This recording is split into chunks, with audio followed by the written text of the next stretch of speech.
How to change name on Twitch. Hi everybody, welcome back to our channel. I am back with a new video. In this video, I'll be showing you the way to change name on Twitch.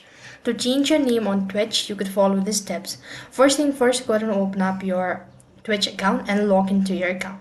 When you're logged in, that's going to take you to the home page. Here, you want to go ahead and press the profile icon from the top right, and then you want to go to settings. As you go to settings, this is how it's going to look like. So over here you could see your username. So if you press on this pencil shape icon, you could go ahead and make changes with your information. Now likewise, you could go ahead and type in the one and click on the update button. As you click on it, you could see that my username is changed. However, you could see that the username will be changed.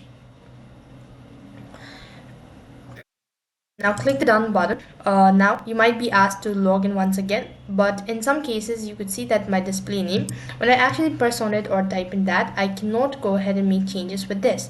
So that means I will not be able to make changes with my display name, but I can go ahead and make changes with my username.